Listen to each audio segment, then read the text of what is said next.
Welcome to the class, EPPE3123, Industry and International Business. Today, Sunday, 7 January 2024. This is for SET3, students of Economics, Faculty of Economics and Management, University Kebangsaan Malaysia, the National University of Malaysia. My name is Shukri Haji Nur.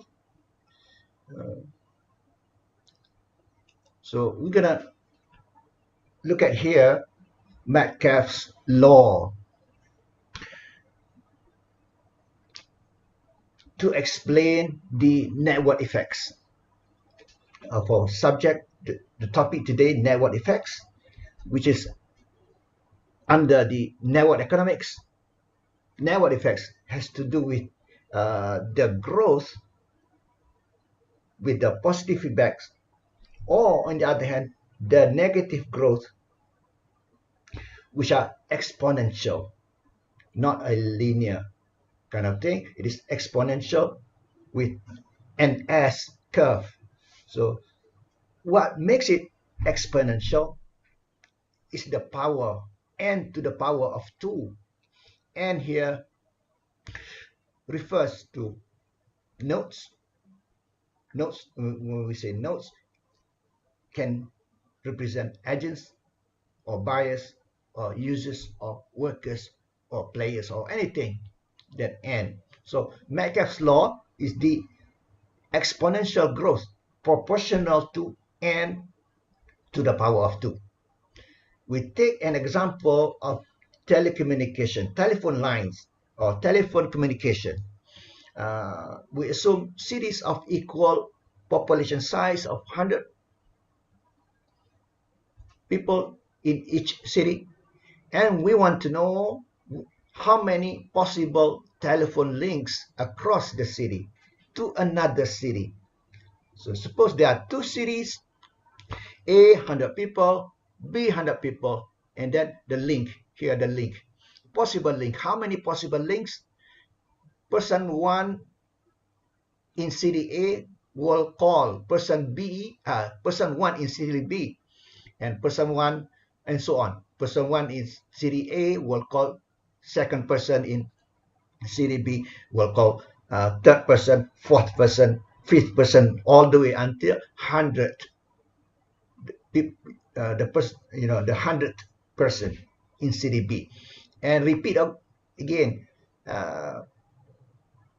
Second person in city A will call first person in city B, will call second person in city B, third person city B, and will call fourth person, and so on until 100th person. And that kind of possible links, which is 100 people times 100 people, so 10,000 possible links. And then suppose we add one more city, now 3 cities. Here's the possible links this way from A to B and A with C. My student made a mistake when I asked how many possible links. They say this is A with B, A to B, 10,000, A to C, 10,000, and another one, B to C, 10,000. No, it's wrong. If you do this way, 10,000, 10,000, and 10,000, 30,000, wrong. It is only 20,000. Because why? For A, what is relevant is A with B, that's 10,000. A with C, another 10,000. Whereas B and C, the connection between B and C, A has nothing to do with that. Let me repeat. A has nothing to do with the connection between the link between B and C. No, nothing. A has no connection to that. So for each city, that way, if you are B, your links will be B to A and B to C, 20,000 only. C to A, no, nothing to do with you. If you are C, your connection or link will be C to A and C to B. This one is not counted. A and B, nothing to do with C. So you're going to see the same pattern. That's the power of 2. That's Metcalfe's law. Proportional to the power of 2. How? Look at this. So that's 2 CD, 10,000. 3 CD, add one more. So this way and this way. For each city, only 20,000, not 30,000. How? The 10,000 already there, 10,000 already there in the first link, which is here, 10,000 already there. Yeah, you put there 10,000 plus another 100 times 100. So becomes 20,000.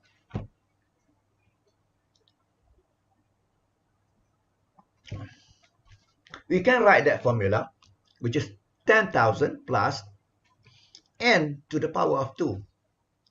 See? Now, one more city added.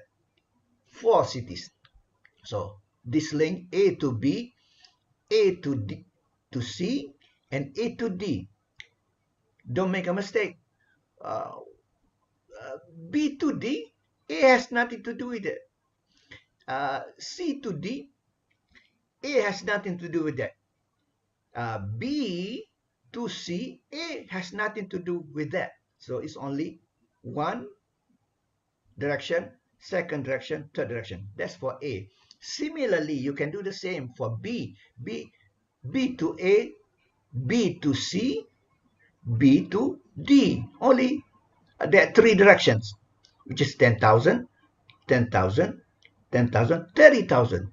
For C also, C to A 10,000, C to B 10,000, C to D 10,000, 30,000. For D also, D to C 10,000, D to A 10,000, D to B 10,000, 30,000. For B also. So the same pattern occurs, which is 20,000 from 3 cities, 20,000, 3 cities, 20,000. This is already 20,000 from the 3 cities. 20,000, right? 3 cities, 20,000, 10,000, 10,000. So 20,000 plus 100 times 100, which is the new addition. The new addition of a city, 100 times 100. So equals 30,000, which is the same formula.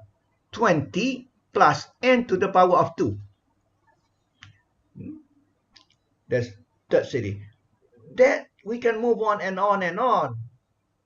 5 cities. So 30,000.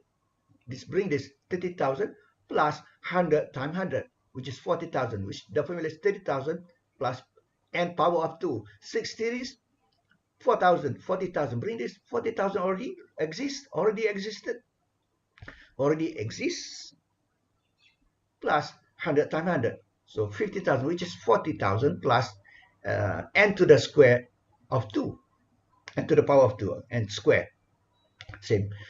So 7 cities, take this one, 50,000 already existed, plus 100. So this, the same pattern, proportional to the n to the power of 2.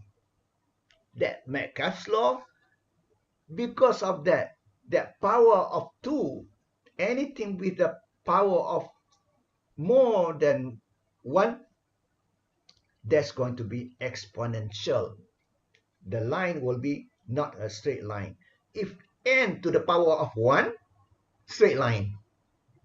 So this explains the growth of networks, or the network effect of products being consumed. The product can be social media, the product can be search engine, the product can be Mercedes-Benz, the product can be whatever, that people, the more people buy Mercedes-Benz, the more people buy Mercedes-Benz, the more people buy Mercedes-Benz, the more people buy Mercedes-Benz, the more people buy Mercedes-Benz, the more people, and the less people buy BMW. The more people use Google, the more people use Google. The more people use Google, the more people use Google. The more getting bigger, bigger. The more people use Google, and less people use the Yahoo as a search engine. I don't think it's happening with WeChat. The more people use WeChat, the more people use WeChat, because WeChat is basically Chinese oriented. So it is strictly Chinese, and then it's not taking the world.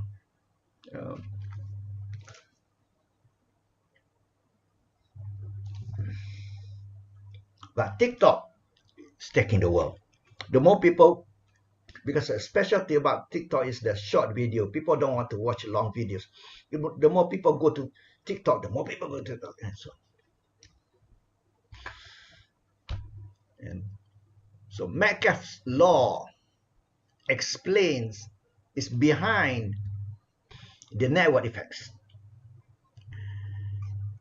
Let's go to the main slide.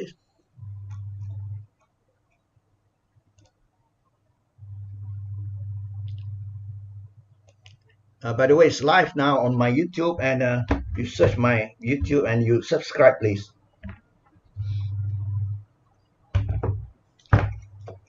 I'm using third-party OBS Studio. I need at least 1,000 subscribers to go live on YouTube directly without relying on third-party software. This I'm using third-party software to bring live to YouTube, and that makes my notebook, work heavily. And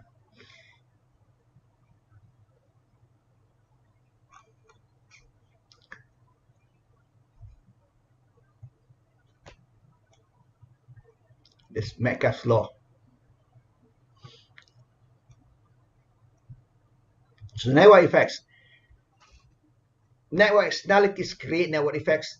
A change in the benefit. A change in the benefit. Benefit is what is? Money coming, profits, sale, whatever. Benefit means money coming.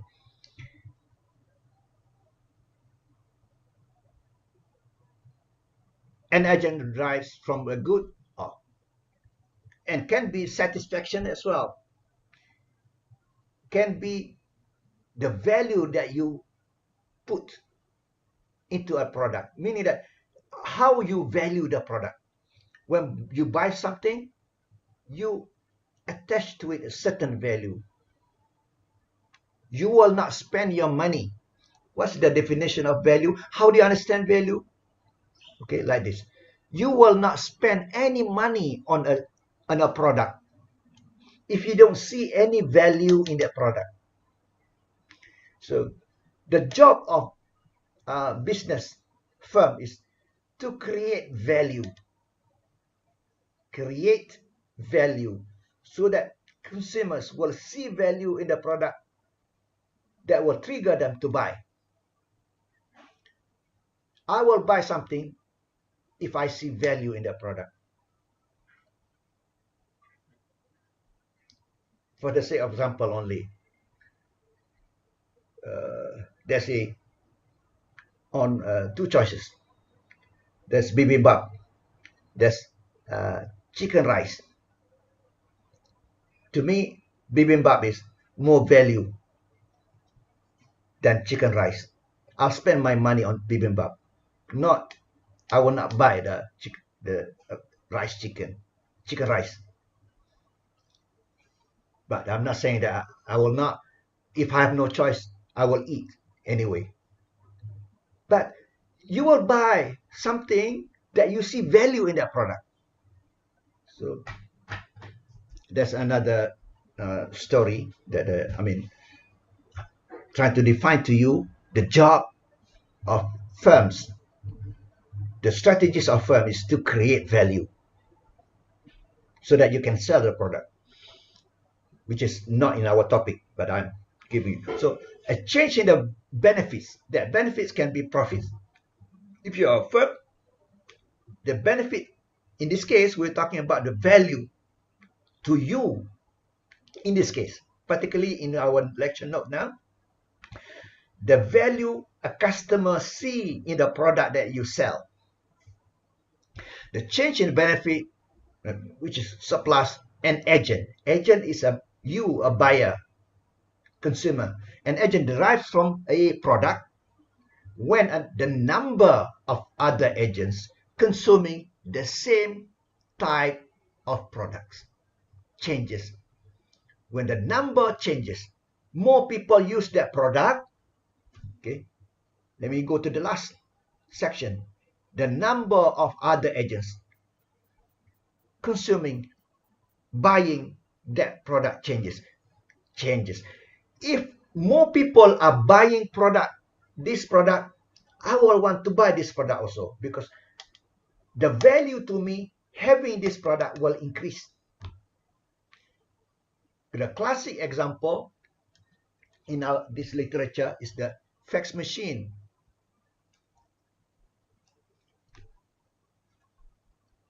You were not born yet at that time. We're talking about 1980s and early 1990s.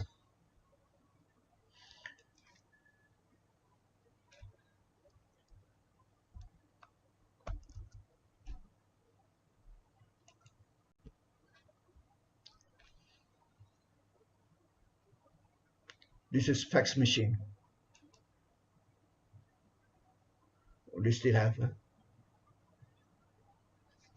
This product has now become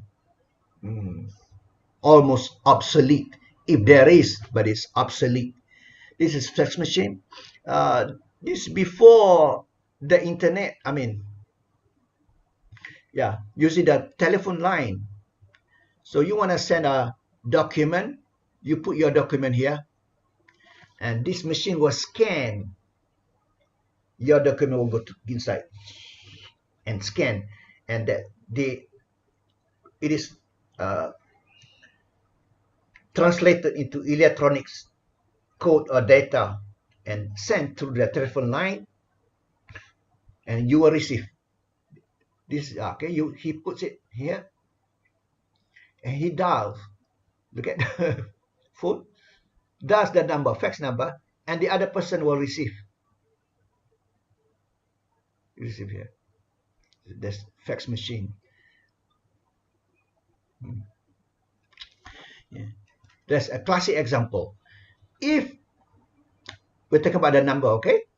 The number of other people using the same thing.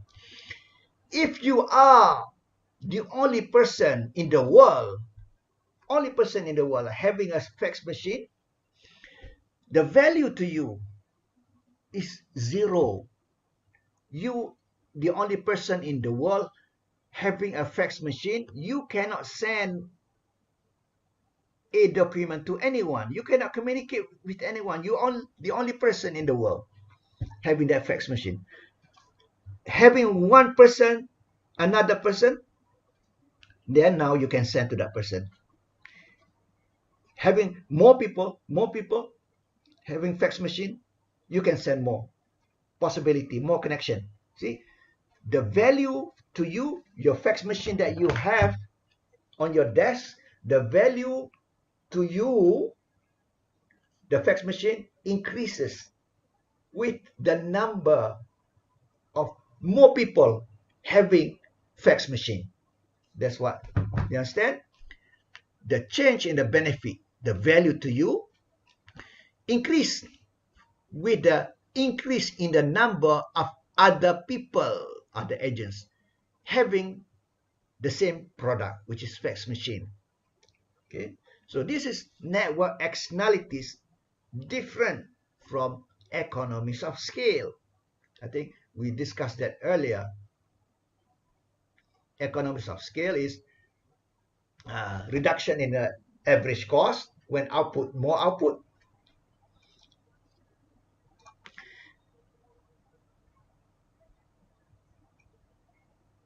So we still go back so that make sure that you understand externalities.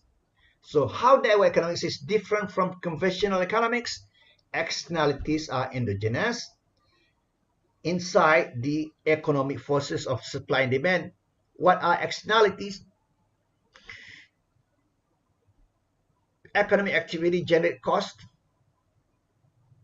some of which are not incurred by the person performing the activity, or will generate benefits, profits, some of which are not enjoyed by the person performing the activity. So endogenous externalities through the network create increasing returns to scale. So that externality through the network leads to increasing return to scale. When we say increasing return to scale, it is and it's not a straight line. It is a exponential line going up like that.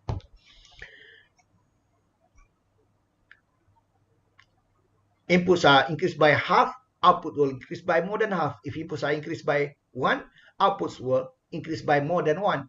So economies of scale is this. However, they're not the same. Network externalities resemble, looks like, resemble, but not the same as economies of scale. And network externalities are not considered. Network externalities are not considered as economies of scale because network externalities are a function of the number of users of a product, not of the product efficiency within the business. Product efficiency, this is economies of scale.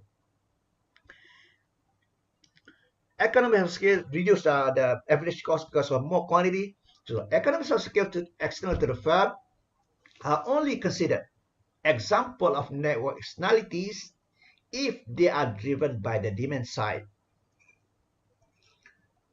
So network effect just now we're done. Metcalfe's law, we're done with that. So usefulness of a network is proportional to the square of the number of people it connects. So we're done with our different slide just now. Types of network: physical, telegraph, cable, telephone, semi-physical, internet. Even wireless. I'm using wireless now. No wire, right? No wire. Semi-physical, no wire, but my modem over there is connected to a line, fiber optic line, and to the provider, and the provider is connected through the undersea cable to another country. So now if you're not in Malaysia, you can follow my class because they are connected under the sea by the cable. So semi-physical, half physical,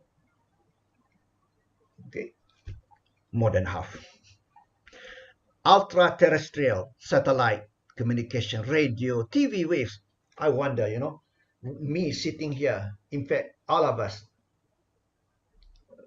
being exposed, because that's my phone here. I can receive a call, and TV there can receive a signal, radio also. So in fact, there are so many waves circling around, going through our body, maybe that we can't see. Not important to our class, just my thoughts. Social network of who knows who. For example, if there's a function of dinner, big dinner, so you want to know who's coming. If top famous people will come, you want to come. That top famous people will become an attractor that make people want to come. So the more people will come to that place, the more people will come. The more people come, the more people will come. Oh, so it's like network kind of thing. So information network, we'll focus on this. For our topic of network effects, we want to apply only for R&D because the application of network effects can be applied to many things. Marketing, stock market. But I want to apply only for our class for technology development, which is R&D. Information technology man-made network. You understand? This technology man-made network, also network, power grid to supply the electricity up there, the power grid. A good example is a rail, because that this rail line will give the issue of standards and compatibility.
Because standard has the issue of compatibility.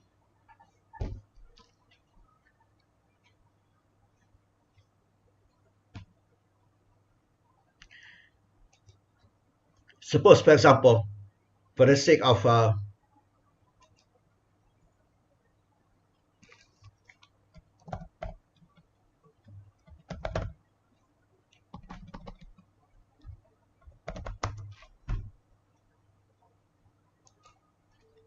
illustration,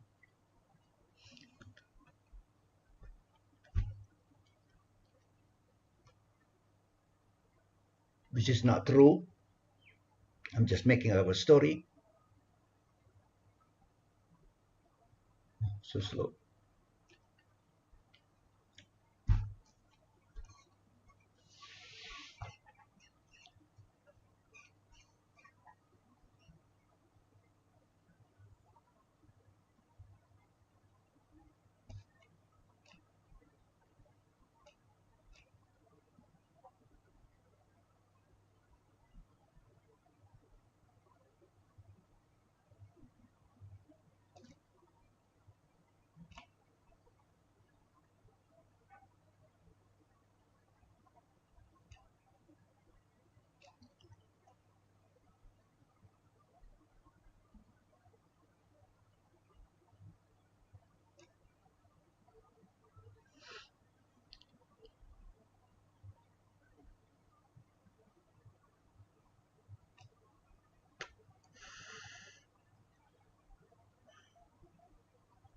Suppose there's the railroad here. This is railroad. This is railroad. Suppose rail in Malaysia wider. Wider.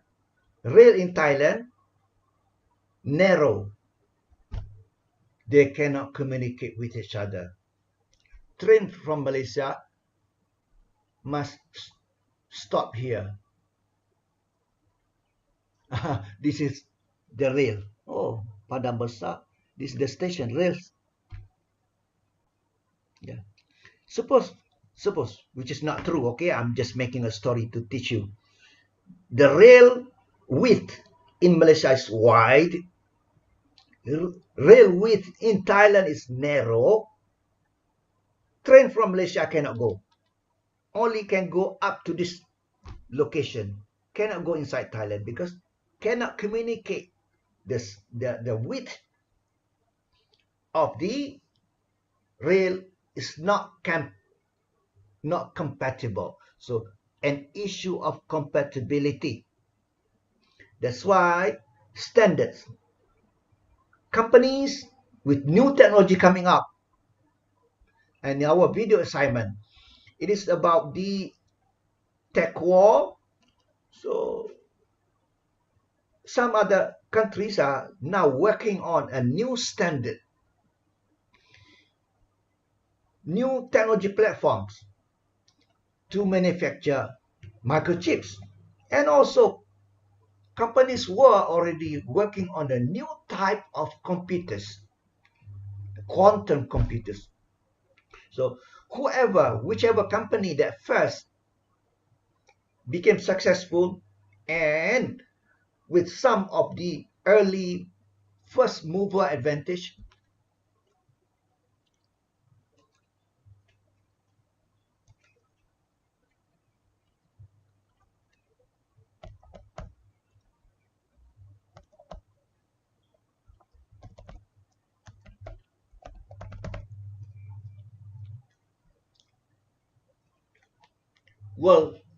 will lock in with a standard, will set the standard which the technology. So, and people start to use that technology. The more people use that technology, the more people use technology. The more people use technology, the more people use that technology. The more people use that technology, that platform, the more people use that standard. So it will set the standard for the world. That's why companies are competing to set the standard. The technology want to become a global standard that other companies will follow, and as a result follow in terms of equipment making according to that standards. Now, like phone, we have two standards. The main one of operating system, Android and iOS, Apple and Android. What if another company has come up with another standards operating system?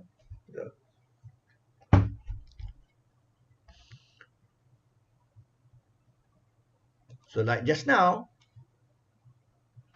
real example is a basic raw for you to understand the issue of standard. So they cannot communicate, cannot go. So who sets the standard? uh, Sometimes this became an issue and sometimes not an issue. Driving on the left side. In Malaysia, driving on the left side. In China, driving on the right side. In Korea, right side. And Japan, left side of the road driving. It's a standard, two standards. But that doesn't cause a problem. But when it has to do with technology, yes, that can be a problem. That can be money making for those who set the standard. We're going to learn more in the slide below. So, biological network, your network, your father, mother, and so on. It's a network also. Uh, you know, you can find out, do the DNA, and you know where your origin.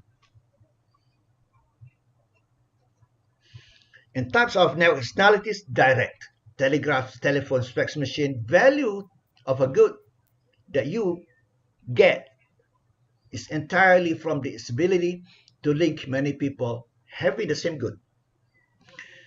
And that was important, that was critical during those times when compatibility was an issue.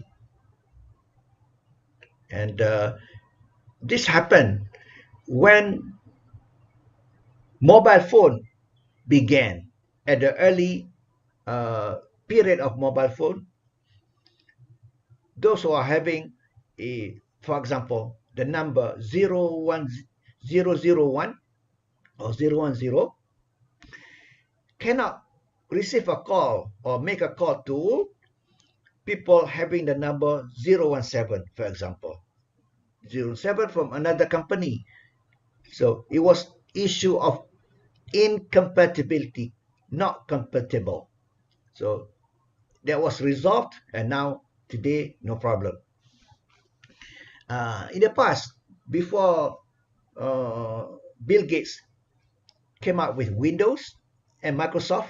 Before Bill Gates came out with Microsoft, uh, I was using WordPerfect for my essay, my assignment for professor.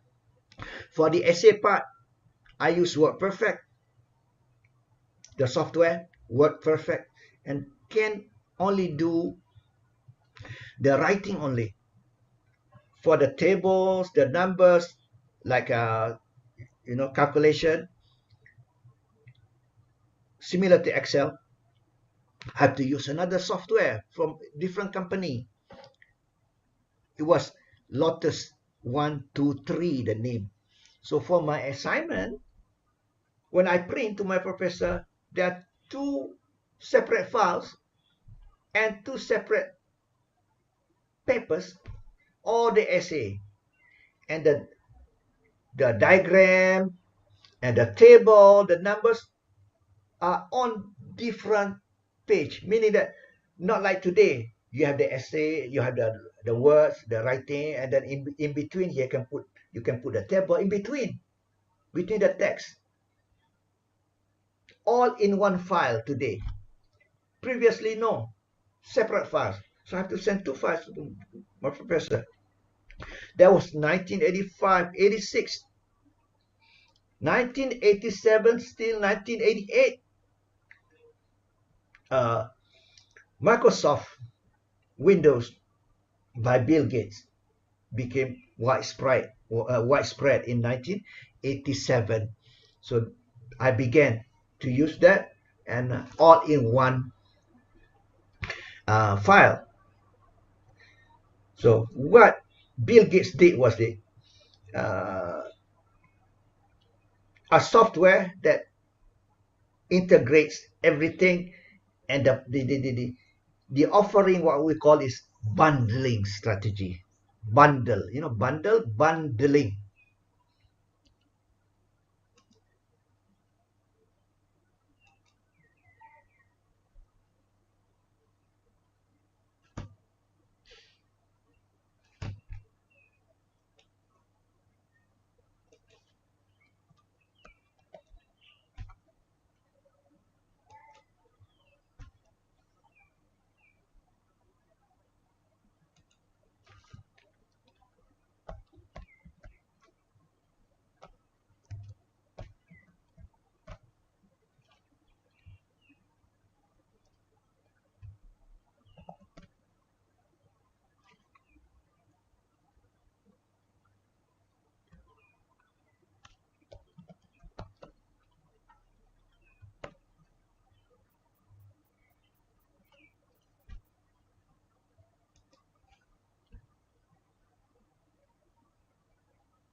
Together, everything. Once you buy a PC with Microsoft, you know, Bill Gates never makes a computer, has never produced a notebook, the machine, the hardware. No, Microsoft, only software. Bill Gates has been making software, not the hardware.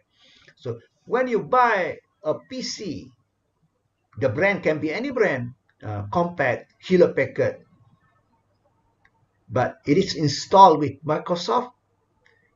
You get everything there. You get words, you can do the typing essay, you get Excel, you get other things. I forgot, maybe about 5 or 6 things inside there. Put together inside bundling strategy. Just like Google. Google the same. You have Google. You use Google for your search engine, which you don't have to subscribe. You don't have to pay any. You use Google. You can have Gmail. You can have Google Maps. You can have Google Meet. You can have whatever, Google Classroom.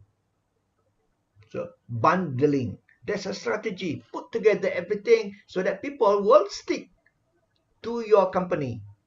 Yours, you know. Whereas on the other side is Apple. So the PC at that time, competition between PC, personal computer installed with Microsoft versus Apple PC using different operating system. We were talking about operating system. DOS, using DOS, this operating system with Microsoft, and Apple uh, operating system. So who's winning? Who was winning? We're gonna see down there in our slide. So that's direct telegraph telephone spec machine, indirect. Example, computer operating system just now. Microsoft versus Apple operating system. Car market also is indirect because why? Mediated by the market. It is that network externality. It is through the market, mediated by the market. Entirely for its ability to many people having the same good, but mediated by the market. So I kind of look at the data in terms of the usage at that time.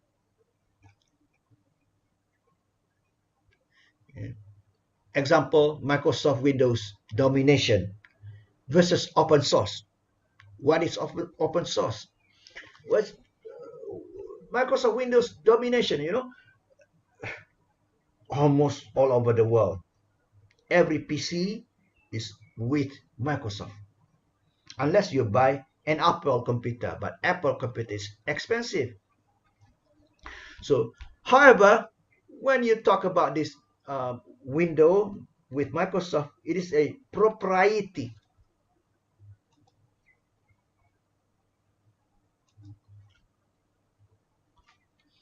Propriety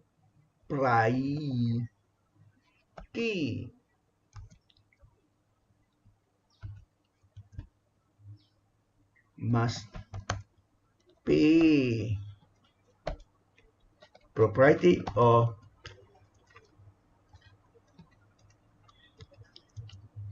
gets the royalty payment from the product license that you're selling. So propriety, yeah, propriety. So this open source is a movement led by people in the computer industry, programmers and so on. So, open source movement branched from the free software movement at MIT in 1983. MIT in the US, the best universities in the world, the best university in the world, not Harvard, which is only 10 minutes from Harvard, near each other. And then into Free Software Foundation, because MIT is the mother of technologies. Why? Because started with the tradition of getting the research funding from U.S. government for military research during the especially during the Cold War. When is Cold War? After the end of World War II, 1945, the Cold War, because the two superpowers, U.S. and Soviet Union, so they were fighting. They were competing to get influence, to become influential, to gain influence in the world. So, including through arms race, to build arms, intercontinental, what is it? missiles and so on, research on anything, uh, defense, military, and so on. So got the money for research and how. And that was before the Cold War. When the Cold War ended, 1991, 45 until 1991, when the Soviet Union collapsed, 1991. Now we're seeing another, again, the conflict now uh, before our eyes now happening in the, you know. So later joined by Linux, but philosophical conflicts within the movement on ethics versus technology superiority, they broke up. So open source initiative and changed to open source software. What's the meaning of open source? Yes, this is movement against the monopoly, because Microsoft is a monopoly. Well, I said that way because Microsoft was brought to court. Next, coming up in our slide, brought to court for the antitrust law, because it's like a monopoly. All the computers are with the software Microsoft. So this open source, the concept of open source is open for everyone, free for everyone. You don't need to pay license, free, and everyone is encouraged to contribute to the development of the software, and everyone is encouraged to add on. If I'm programmer, I can improve the software, and that software that I add is free for everyone. So everyone is invited, encouraged to improve the software and made it available for free. So that's free for everyone. So open software initiative, open source software alternative to free software. Is it compromised or combined? And now after that, free and open source software. That's one example. So let's look at this, the usage at that time, 2010. Windows 7, this Microsoft, Bill Gates.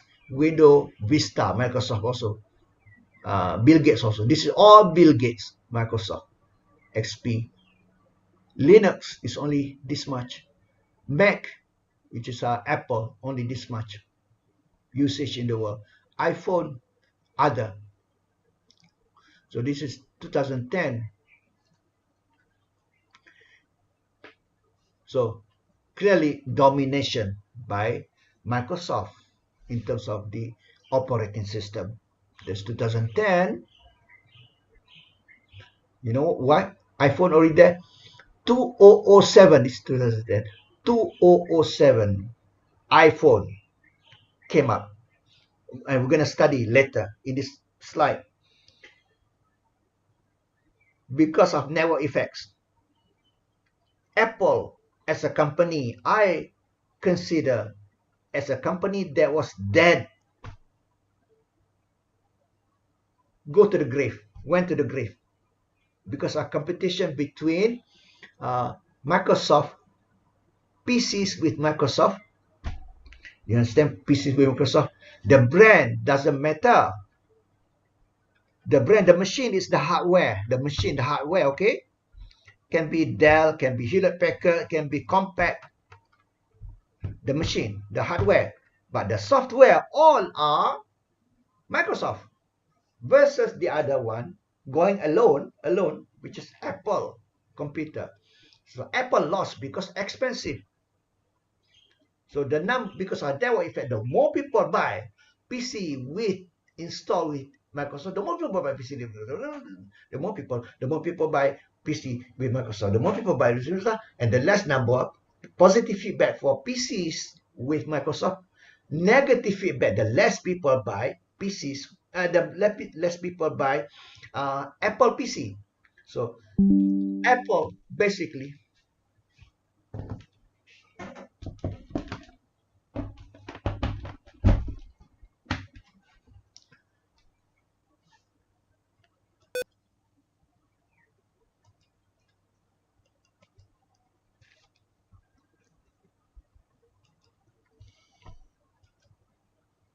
Apple basically was a company that was dead and came back again, rose from the dead, rose out from the grave with the iPhone in 2007 with the advance of the smartphone technology. What is smartphone? Before the smartphone, Nokia was the king. Nokia was the king of mobile phone. At that time, the phone was not that smart. What is smartphone? A phone that can search the internet. And with the addition of touch screen. So at that time, touch screen technology, and in fact, touch screen technology did not come from Apple. Apple bought that technology from a startup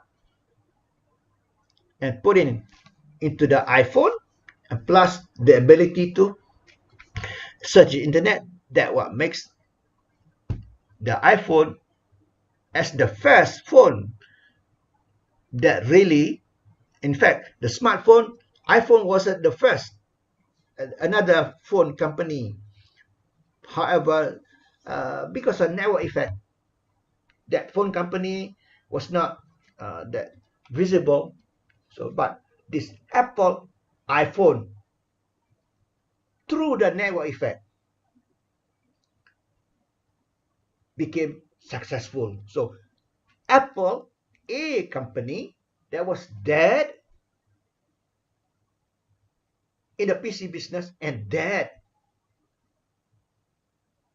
However, I'm not saying Apple finished or Apple discontinued from making or producing PCs. No, they continue. Apple continues making the Apple PC, but very small, limited number because it's very expensive. It's more expensive than the PC with regular PC with Microsoft.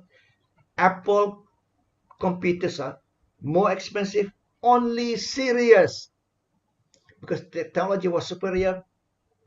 Only serious programmers, we call it programmers. Today we call developers.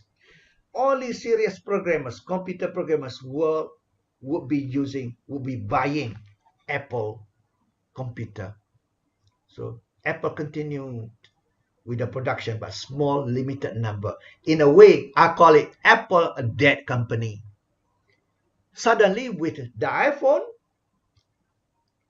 came back again, born again from the death, with a new product, which is smartphone, which is iPhone. So in a way, this technology, smartphone technology, this we're gonna study in our final chapter, disruptive technology.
So in our final topic,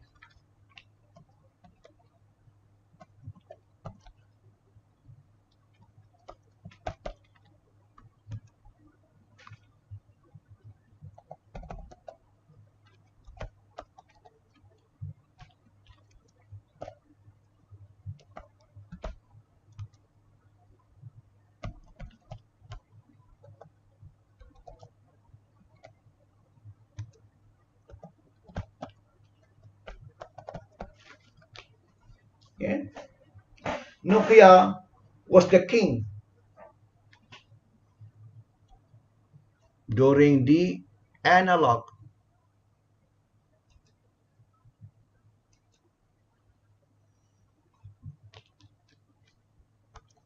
analog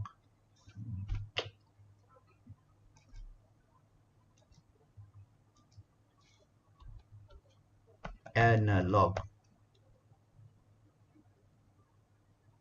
analog, maybe that way, digital.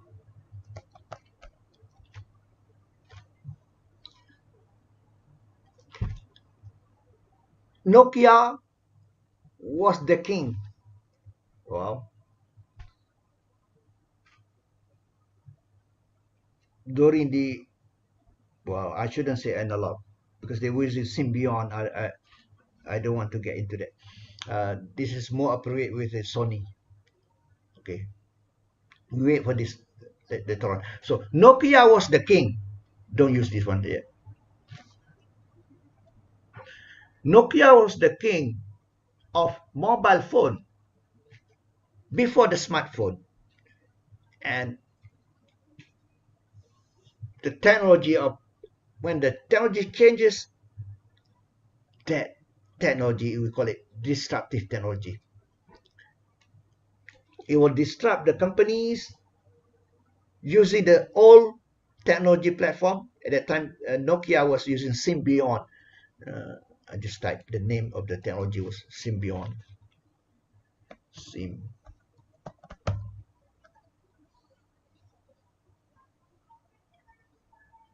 Nokia.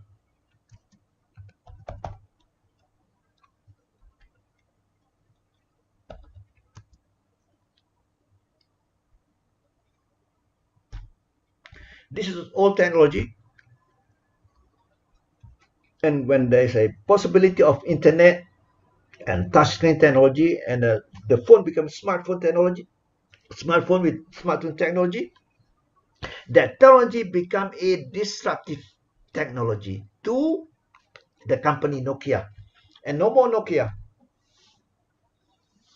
So we are gonna discuss in our final chapter disruptive innovation versus sustaining innovation.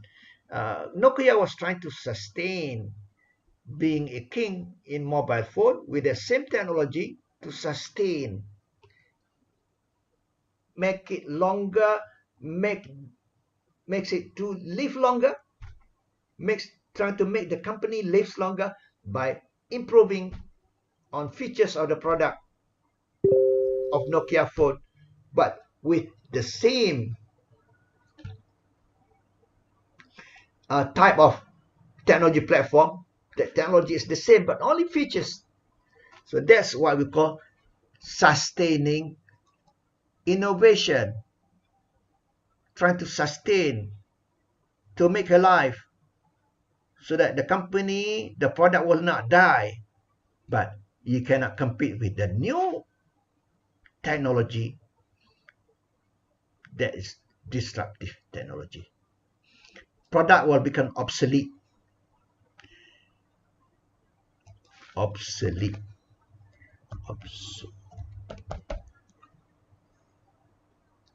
No more Nokia phone. Obsolete when technology changes. That technology is disruptive technology. Disruptive technology.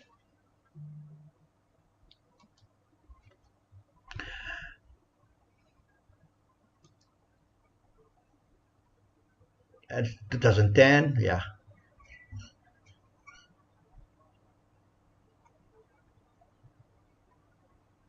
2015,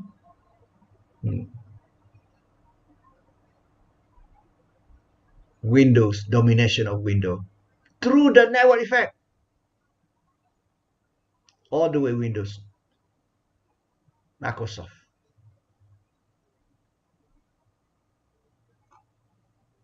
2017, Windows. Linux is only 2%. The open source Linux. Another example. Wow, what is okay? Decline of BMW versus Mercedes-Benz versus Volvo, and more recently comeback of BMW. So network effect occur also in car market. The more people buy Mercedes-Benz, the more people buy Mercedes-Benz. The more people buy Mercedes-Benz, the more positive feedback. The more people buy Mercedes-Benz, the more people buy. And the less number of people are buying BMW. And that occurs to Korean car in Malaysia. At the beginning, like in the year early 2000, there are not many car service center for Korean car. If you buy a Hyundai or worse, at the time, Hyundai and Kia, not the same company. Hyundai and Kia became one company because of the 1997-98 East Asian financial crisis. 1997-98 East Asian financial crisis that began with the Thai baht, currency of Thailand, dropped suddenly in the value because of the activities of these money, fund managers. The attack on the baht was the attack on the baht. Taking out the money from Thailand, and the baht value went down, and that spread to the rest of the East Asia, Malaysia, Singapore, and Indonesia, Hong Kong, and Korea. But worse, these four countries, Thailand, Indonesia, and Korea, must borrow from the IMF. Malaysia took its own way, did its own way, not borrowing from the IMF, doing the capital control and pegging the ringgit to dollar at 3 ringgit 80 cents for 2 years. So Malaysia, did it its own way, because when you borrow from the IMF, you have to follow what IMF say. Borrow money is not without a string attached. Your nose is being, hooked up. You have to follow what IMF ordered to do. So one of them is the restructuring of the companies. So in order to avoid Kia from being owned by companies from outside of Korea, Hyundai bought Kia. So from 1997-98, that crisis, as a result of that crisis, now Kia belongs to Hyundai. So that's not part of our class, but I mentioned to you. So at the time, if you buy Kia, I had to go all the way to Kuala Lumpur to do regular service maintenance, because not many service center for Kia. So it is the number of user in our connection of the class, the number of user, because not many people were buying Kia at that time. I bought a Kia. Not many users of Kia in Malaysia, so it is costly for them to have a service center in every city. Only certain location in Kuala Lumpur, southern part of Kuala Lumpur for this southern. Those who are living in the northern part of Kuala Lumpur will have another 1 or 2 only. So as a result, if your car breaks down, you have to wait for a long time to get the spare parts coming all the way from Korea. And that's become a self-fulfilling negative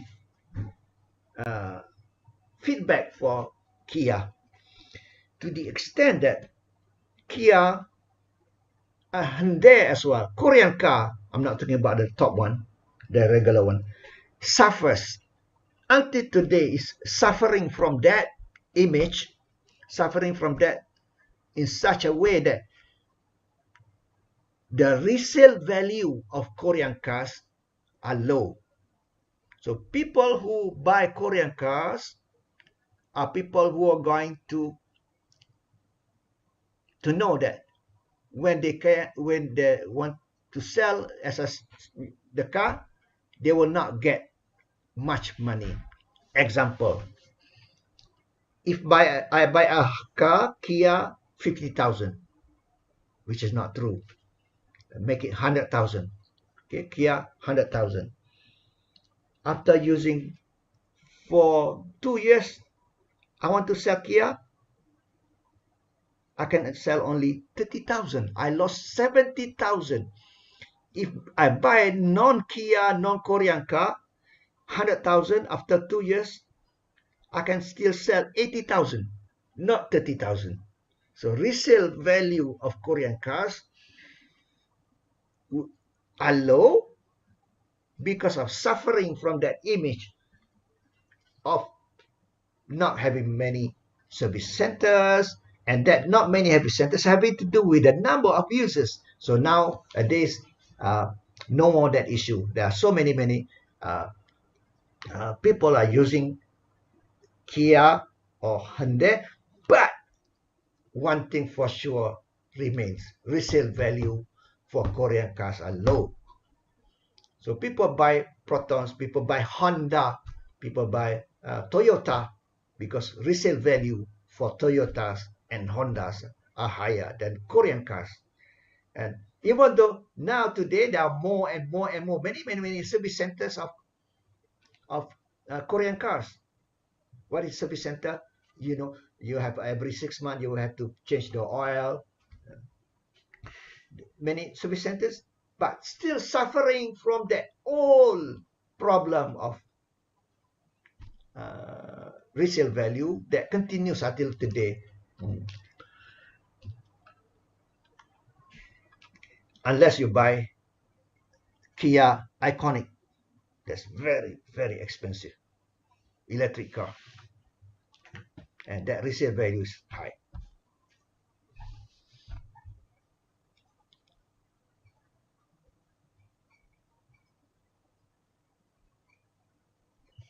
So this is, I've used the word self-reinforcing positive feedback. Self-reinforce. The more people buy, the more people use Google, the more people use Google, the more people use Google, the more people use Google, the more people use Google. Self-reinforcing positive feedback. And the less number of people using Yahoo. And that's what happened. Yahoo came before Google. Yahoo was earlier. But what happened to Yahoo today? Only left with Yahoo Business Portal. Whereas people are using Google for search engine. In China, Baidu. Because the bundling strategy again, you use Google for search engine, you use Google Map, Google Meet, Google whatever. So bundling. So self-reinforcing. Because if a large number of people buy that product, other people are more likely to buy that product.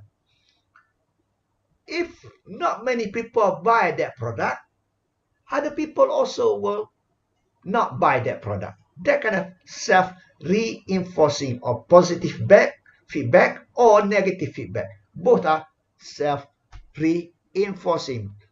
Success and failures tend to be self-reinforcing. If you're successful, you become successful.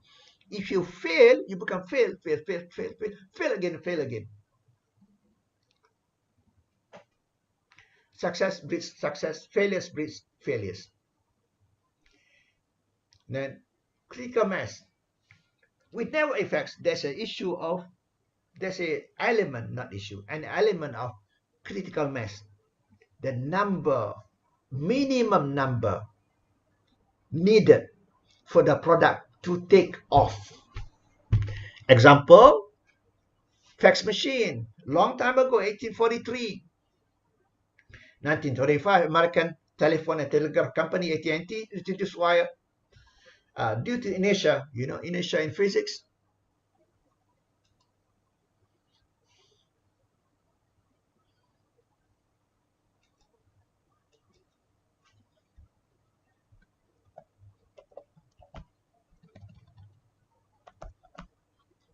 This comes from Newton's law. 1 second, I need to get my drink.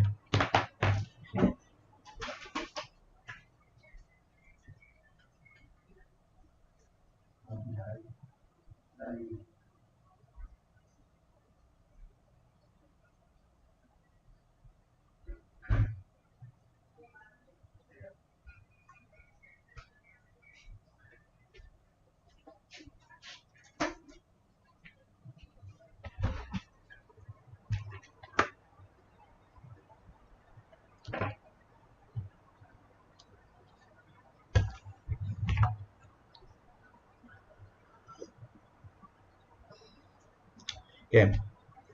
Inertia, Newton's law. An object not moving will continue to be not moving unless an external force is put into it.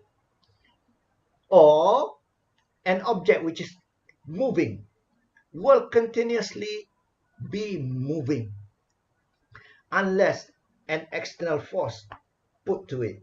That external force can be resistance, like a brake, car brake. So, however, there's a part. If you want to push something from something which is not moving to move, you need a very strong external force to make it go.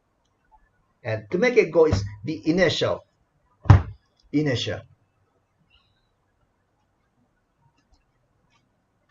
Due to inertia, to pass the critical mass, the critical size or number, only by 1980s, fax machine became widespread. But once past that critical mass, sudden explosion will occur. So exponential increase, exponential. And this exponential growth is one of the characteristics of network economics with the positive feedback. In 1984, Sharp, Japanese company, produced. Also, critical mass, example of email and internet. First email, 1969. At that time, through Ethernet, through network, not like WWF of today.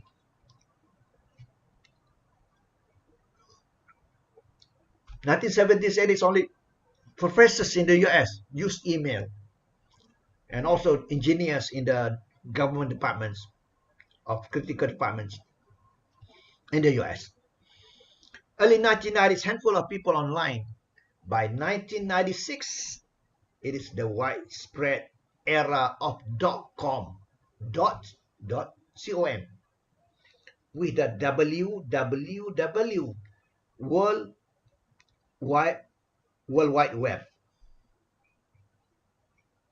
So not only because of microelectronics technology that became the factor for the use of email and internet, but also, more importantly, is actually due to the network effect.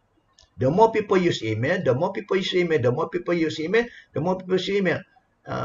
So that the certain number needed for the that new technology to grow exponentially, because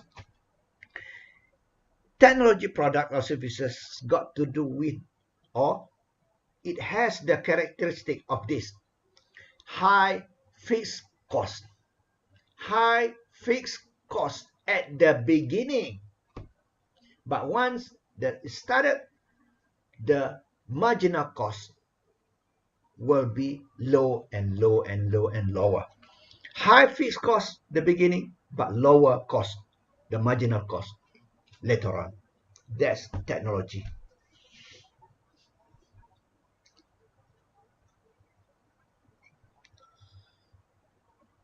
So that's what we call also critical mass is the threshold network size. For a given individual, it's the minimum number of current members in the network that will trigger me to join the network. That minimum number is called the threshold network size. Small changes in the cost or quality lead to market suddenly explode. Conditional users join in when new threshold size decreases. This is because of due to technology and due to the cost, lower cost, the threshold size decreases below that of the unconditional demand by the unconditional users. To understand this,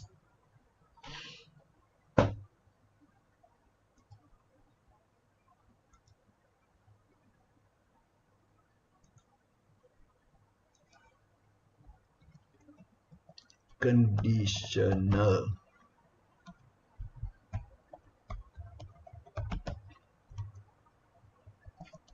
buyers or users, same, unconditional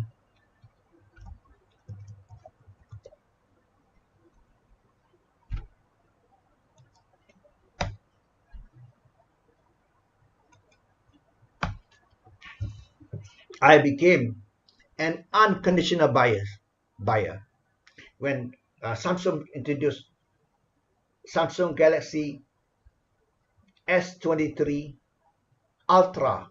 I get the top one, the Ultra. Samsung S23 Ultra. So when it was launched, I bought it right away without waiting because I needed it. I need the space, storage 256 or whatever to operate, this Samsung. The top one, uh, S23 Ultra. I bought it right away. I became an unconditional user. Unconditional. A mother gives an unconditional love to her children, her baby. Unconditional love from mother. I became an unconditional buyer of Samsung Galaxy S23 Ultra without waiting. Because in the past, when, okay, let's wait, wait maybe end of the year, maybe in January, they're going to sell the model of the year 23 at discount. So maybe now, if I'm buying this phone this year in January, I can get this discount for 1,000 ringgit, maybe. So that person who is waiting to buy, we call it conditional buyer. You understand? Conditional and unconditional.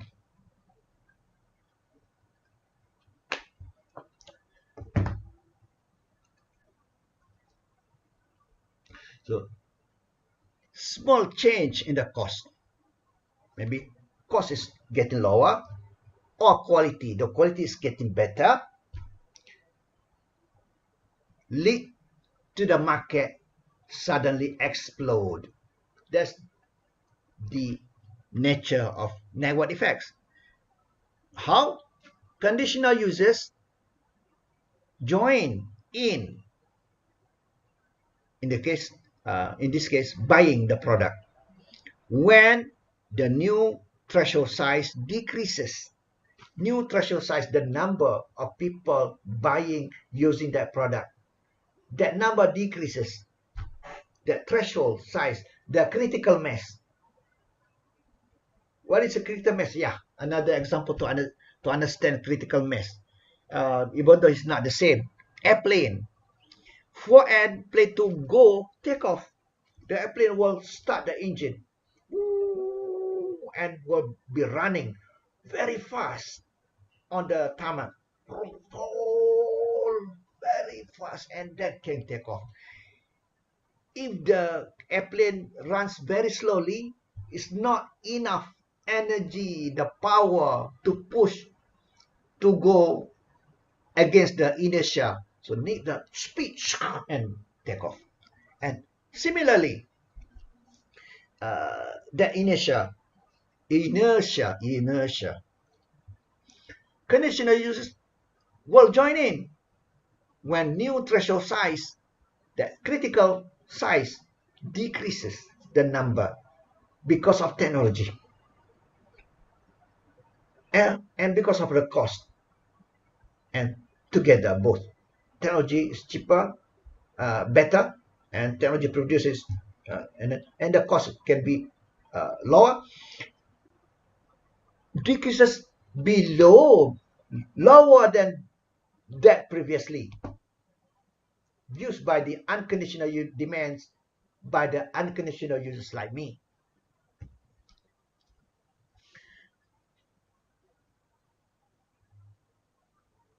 So critical mass again, that improvement first lead to a gradual increase in the side web, gradual increase. But when here comes to this point, this is the critical mass, the network threshold size. Network threshold size. Just now we learned. So in this case, I should make a longer here. So we're talking about that network threshold size decrease. This is threshold size here. If this is quantity, change it to quantity. This is look at this.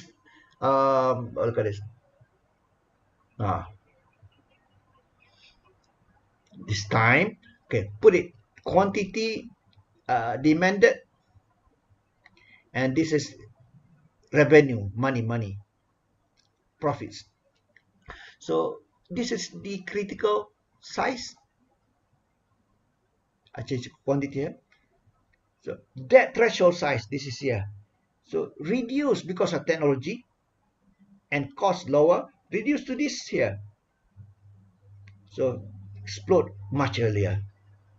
So tech improvement first lead to gradual increase in the size of network, but when network reaches a certain critical mass, it suddenly explodes.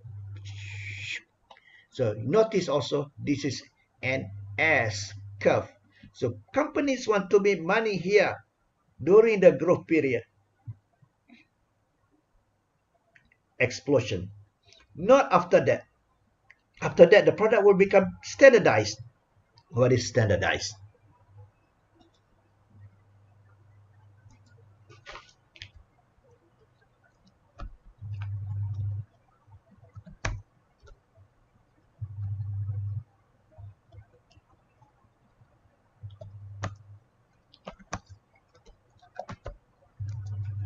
Standardized.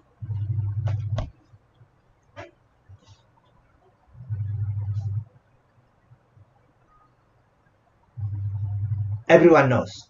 Standardized means everyone knows the technology.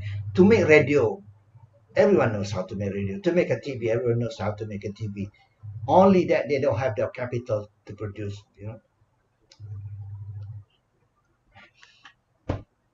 So you want to make money here during the explosion stage, not after, when mature, when the product becomes mature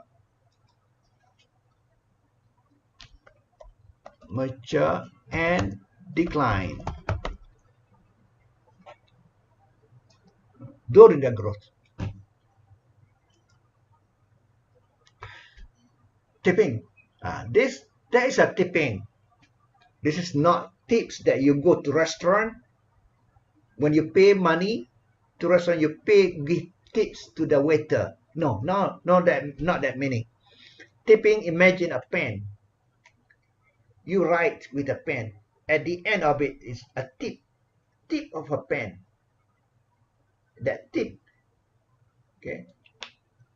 This is tipping.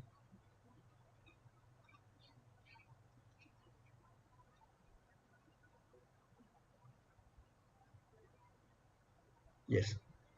Tipping here. BMW or Mercedes-Benz. The more people buy Mercedes-Benz, the more here. The critical here, junction here. Which will win? Okay. Suppose Mercedes-Benz win. The more buy Mercedes-Benz, the more people buy Mercedes-Benz, the more people buy Mercedes-Benz, the more people buy Mercedes-Benz, the more people buy Mercedes-Benz, the more people buy Mercedes-Benz. The less number of people buy BMW, less people buy BMW. So tipping. This is process of tipping. Of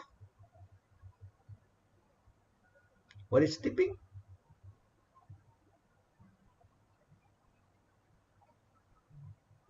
When positive feedback occurs due to network externalities, causes consumers to swing to one of the two, only one. Choose only one of the two competing goods or technologies. Good examples, in history.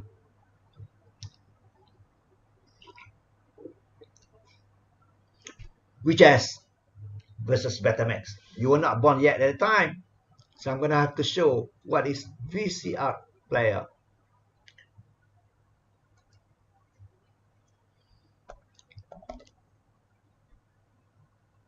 VCR.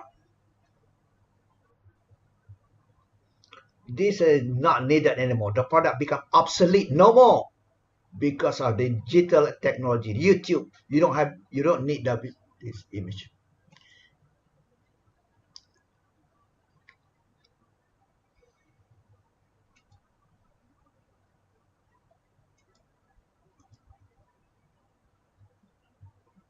See, this is VCR. You put inside the tape, movie, whatever, or your recordings. This is the VCR player, video cassette player. How big it is? Important. You take picture to show the size. You have to show your hands so that people know what size it is. People don't know if you don't show your hands. That's a very important thing. I always do that to show the hand. Now we know, oh, this size on this size. Okay, the tape. How do you know if you don't put your hand there? What size? How big? So this is during the analog technology. Yes, the one that I erased.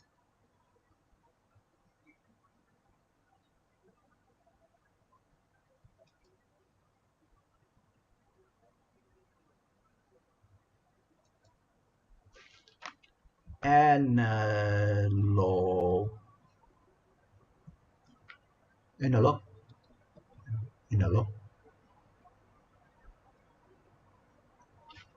versus digital. Today, digital technology.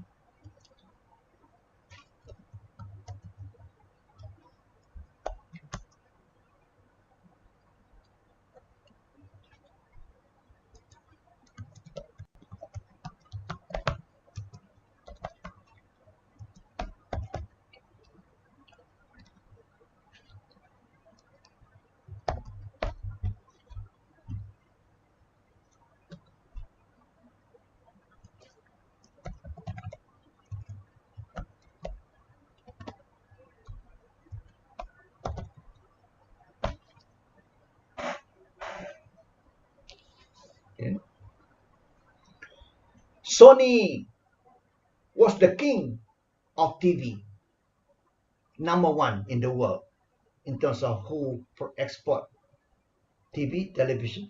Sony was the king of TV during analog technology. Today, with digital technology, Sony no more king. At that time, video player, video cassette player during the analog. Now, no more. That's what we call disruptive technology. Did I erase it? No, I erased that. I erased that. Our last chapter. So there are two types VHS.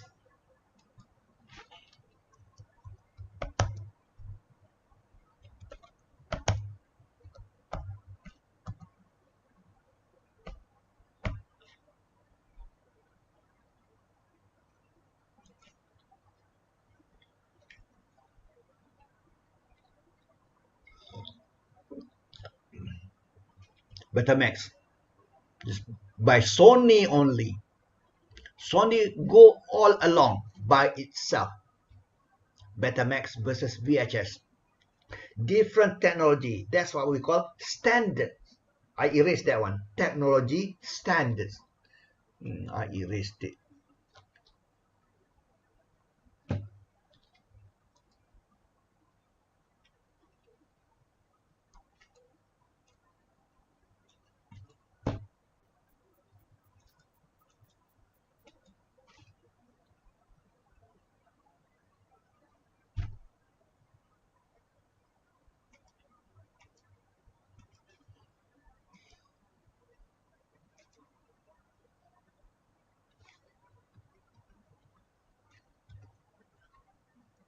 Technology standards.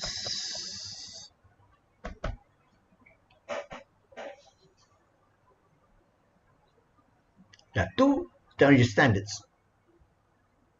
Just like the rail example. Remember the rail, Thailand, narrow, Malaysia, wide. Cannot go. Train from Malaysia cannot go. Not true, not true. Okay, I'm just making a story to make you understand the word standards. Not true. It's the same size.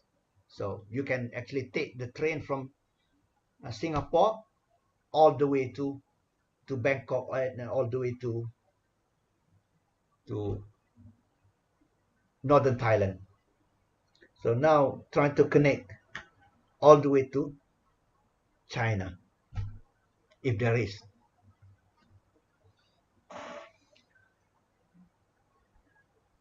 Sometimes I think that I want to drive from here, drive all the way from here to Korea, not by airplane. I have to go to Thailand, and then China and North Korea to get to Seoul, South Korea. And that's kind of very, very tricky and challenging and dangerous. Especially to go through North Korea. And then that's not part of our class of my, okay, standard. So, the picture, Betamax. Even the tape is different. Betamax like this, VHS is like this, different standards. The tape and the machine also different machine technology.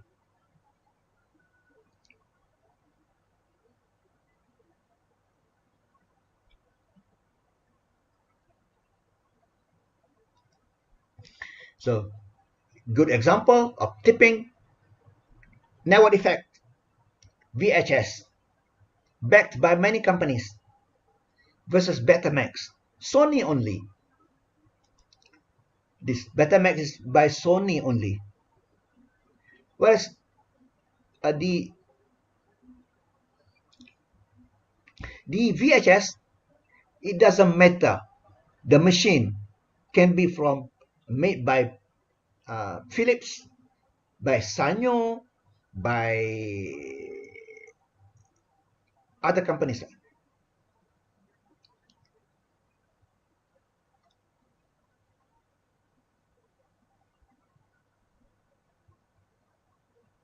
Toshiba, by Toshiba, all using VHS. But Sony only alone using the Betamax. Okay, the two standards. So who lost? Betamax lost. Even though better technology, nicer picture, sharp picture, because many, because expensive. Betamax, the player itself is more expensive. The tape also more expensive. So people buy the cheaper one, VHS. Many companies produce that VHS, the player, the video player. Because many video rental, yes, in 1980s, the video rental store up until 1990s.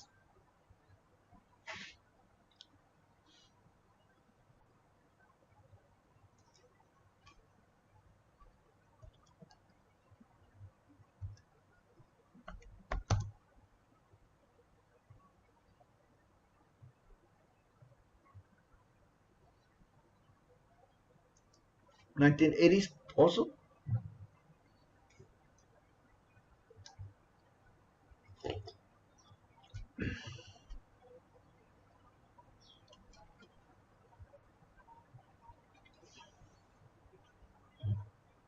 This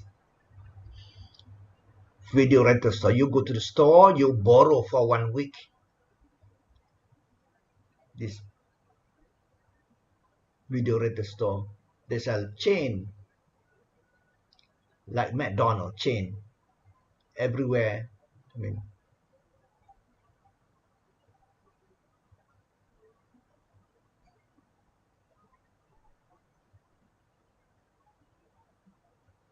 yeah, Blockbuster.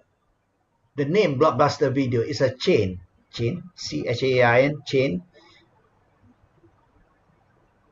in every major city, maybe 2, 3 in one city, another city also. That was 1980s and also 1990s. That was before YouTube, before the digital era that we know today. Once we have YouTube, this has disappeared. Again, going back to our topic, the last topic in our class, which is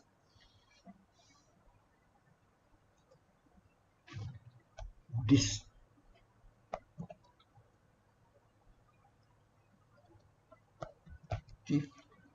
technology. No more. So after VCR player, just now VCR player,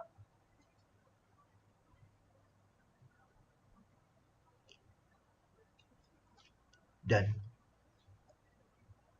DVD player.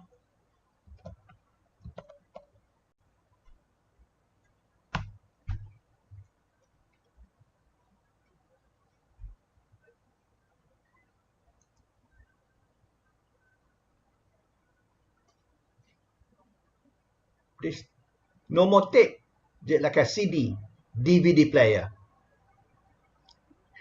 No more also. Destructive technology. We don't buy DVD player. Why we watch?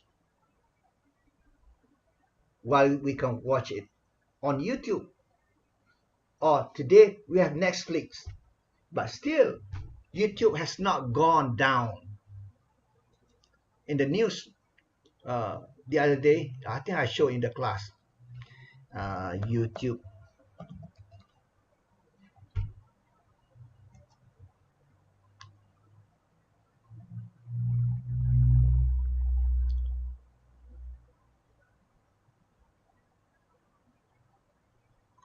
First I saw, this is Korea Times, I saw on Yonhap. Yonhap is the main national news agency.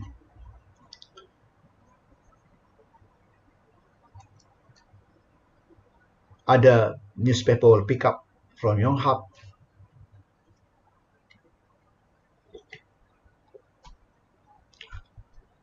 YouTube will become the most used mobile platform in South Korea. Data. So we look at monthly active user.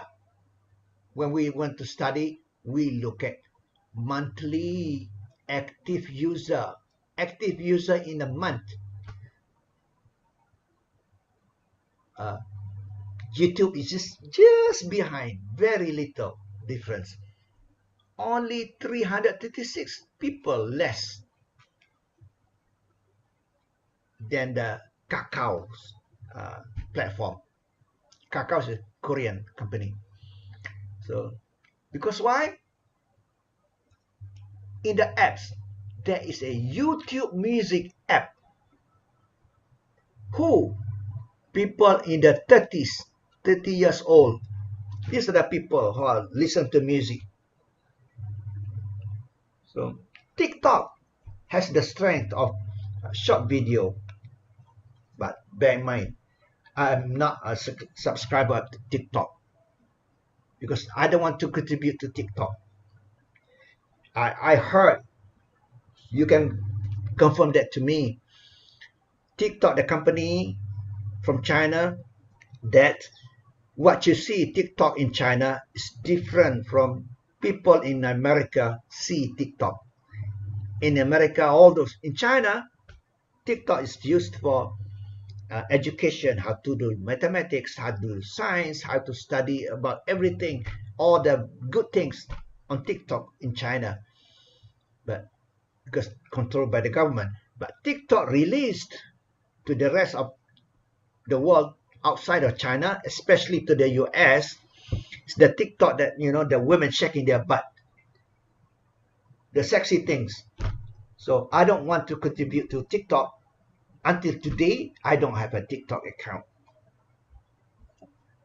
Even though TikTok is very powerful, used for business, for marketing, used for political parties in Malaysia as well, to send messages of, for campaign, videos on opponent and offering of this whatever party, using TikTok because of the strength of TikTok of short video.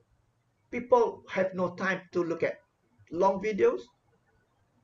Only short video will send a message.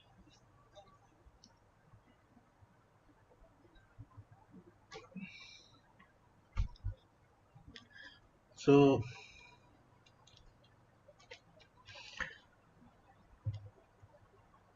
Betamax loss because many people, many ring, because of the price more expensive, such that many people that go to video rental store will go pick up to borrow the tapes, VHS tape, or a movie that is produced in the format VHS format. There are two formats, VHS and Betamax.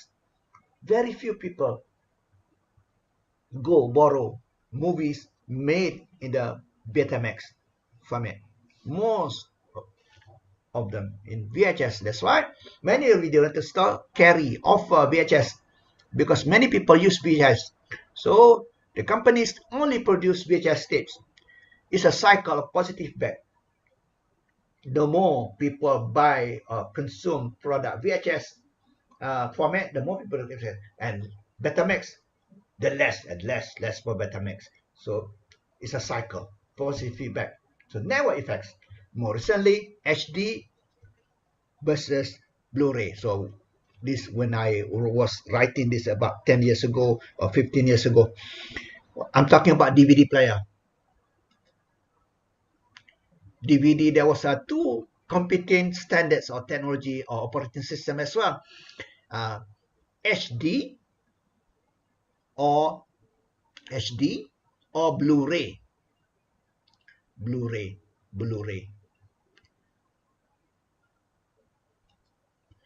who was winning? At one time, Blu-ray was winning.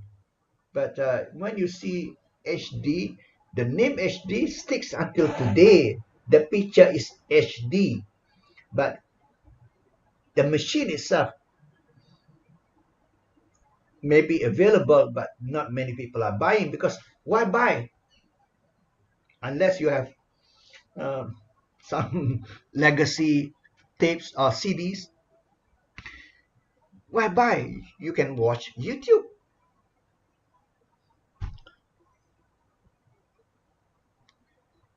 Tipping Snell.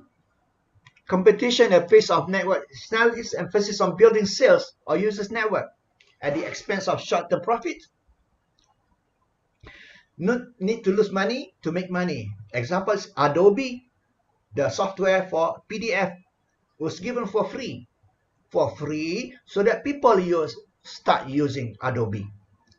The more people use, the more people use, the more people use Adobe, the more people use, and that network effect, and they started to offer the paid. You have to pay. The better ones can do many functions.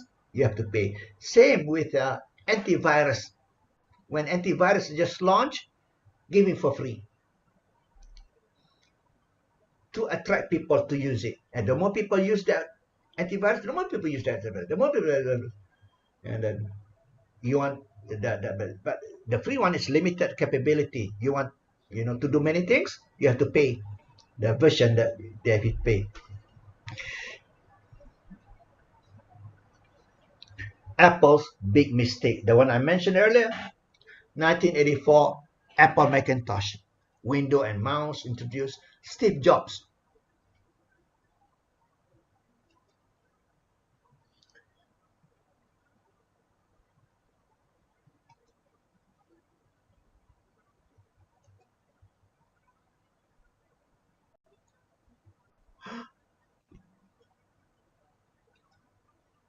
What happened?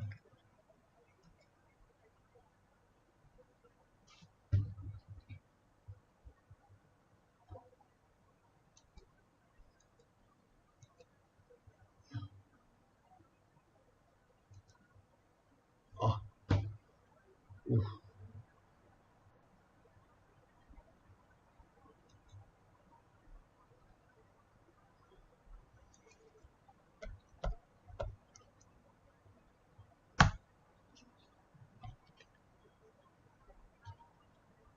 Yeah. He was a he was the co-founder. He founded Apple company, PC, the computer company Apple. He co-founded with Steve Wozniak, uh, co-founded, and then Steve Wozniak uh, resigned, and then he became the only uh, chief of Apple. Passed away in 2011.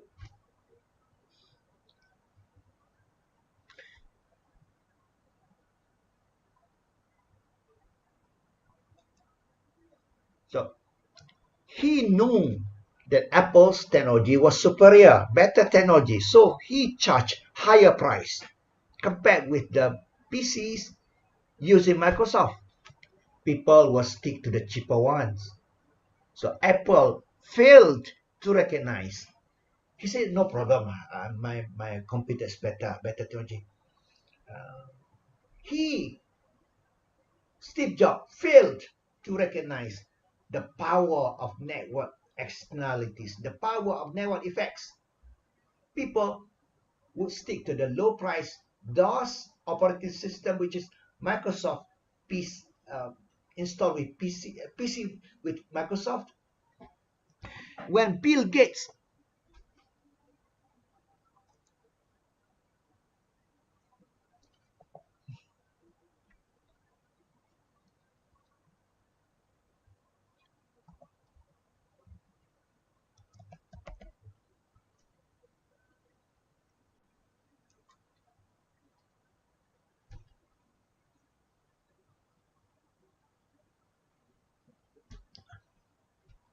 68 years old, net worth, wow, he's one of the richest men in the world.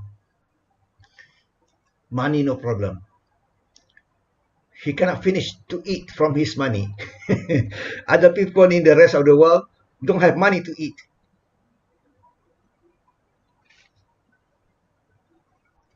He's, founder of Microsoft, co-founder of software. Bill Gates, founder of Microsoft. That co-founder of Bill and Melinda Gates Foundation. They separated a few years back. No longer husband and wife, spouse. Yes, 2021. I don't know how people, love is not forever. 1994, married until 2021, about 3 years ago, 2 years ago. Anyway, that's not part of our class, just to make sure you don't sleep. Bill Gates came up with Windows. People, because it's cheaper, adapted. Use MS Windows because lower. And this created a network positive feedback for PCs using Microsoft, and positive feedback definitely for Microsoft. And you must remember, you must know that Bill Gates never make a notebook. This, I'm carrying my notebook, or a PC. He never make a machine. He only makes the software that goes into the machine and become rich. All over the world, all the PCs, all the notebooks are Microsoft. I don't have an Apple, very expensive.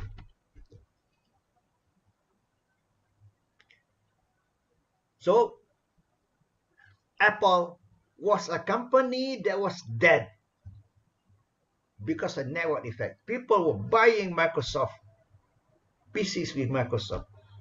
Only small number of people in the world still buying, at that time, buying Apple PC. Who? Serious programmers and computer science, programmers. And so Apple continued to make it, made the PCs, but only for those very limited number. So Microsoft won. Apple was a company that was dead. I consider dead about the small number making continue, but small number dead, and came back again with iPhone in 2007. Completely new product. In the future, if you're still alive, if you have grandchildren, you go to museum, walking into a museum.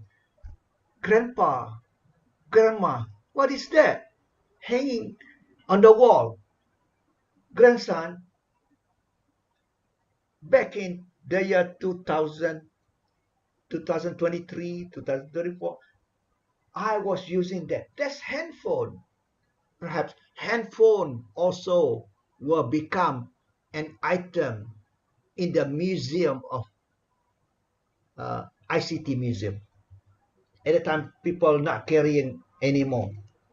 So using part of our body with new technology, chips that you attach to your watch or whatever, everything, glasses, watch, all these are the equipments for communication. Even you can watch, you can command, you can think, you can set the mode. That's why you look at my Facebook, you look at my whatever, I write myself introduction. Futurist on technology. I describe myself as futurist on technology. I'm thinking to the future always. At that time, you can set into your device here. You don't need more keyboard. Keyboard will become an item of for inside the museum. Using the brain, but you must set brain enable. And that's a also to make sure no mistake. There's a lock, because what happened? You think something that commanded and can be dangerous. So you just command by feeling, by thinking. Okay, I want to write a letter inside of my thinking. Letter uh, to someone. That letter is a congratulation letter, whatever letter. So based on my thinking, okay, that AI, artificial intelligence uh, equipment will write a letter for me just by me thinking to write a letter, commanding them from my head. I want to write a letter, so it will write. So I can check through my watch. My watch is small, but it gives through the hologram technology, make it as big, and I can work without the uh, keyboard. I just think from myself. I want to write. I want to go to UKM. You will type for me. I want to go to UKM. So in the future, it's going to be like that. So no more handphone, no more keyboard. uh,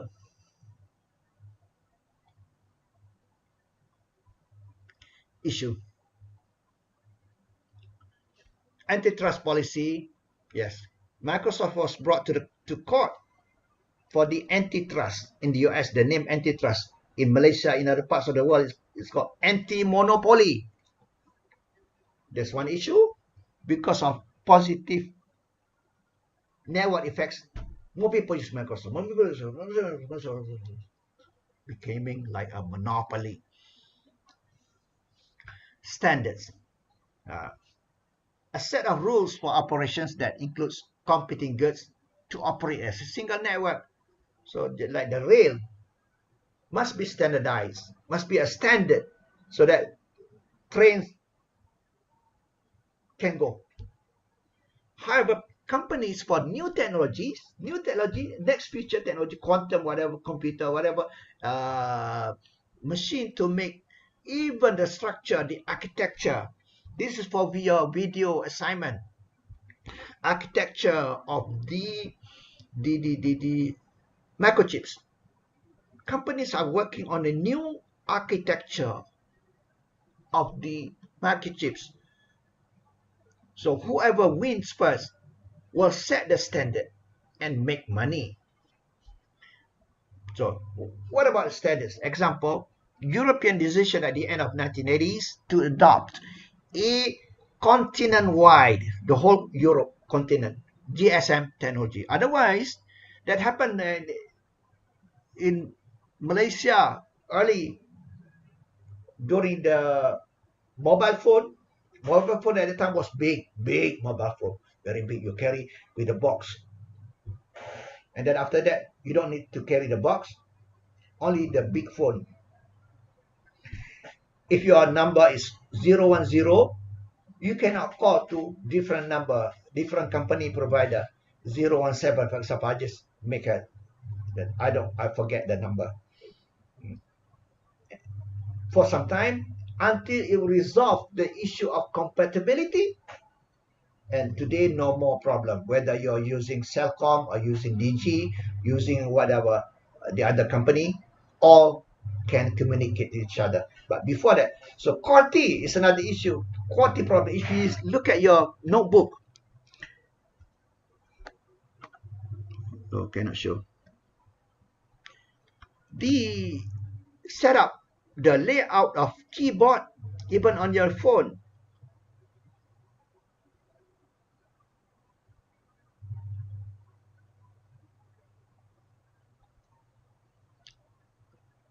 This is our class picture. The, the setup of keyboard, QWERTY. This is until today. But last week, there was a news.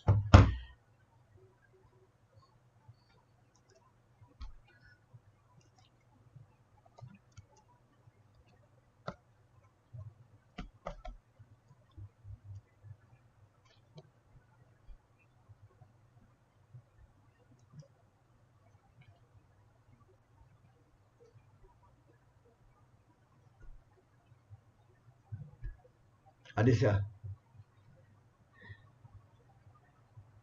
This is currently QWERTY.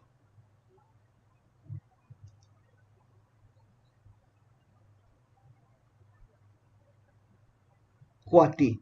QWERTY. QWERTY. QWERTY. Why? Because when the introduction of the PC, the keyboard and so on, people were having the, the hand what? Of previously using typewriter.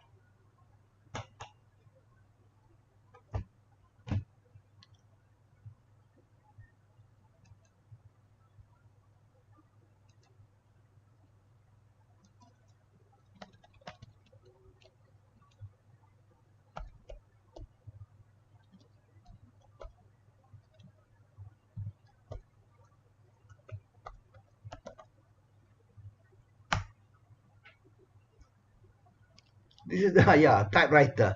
This is exactly.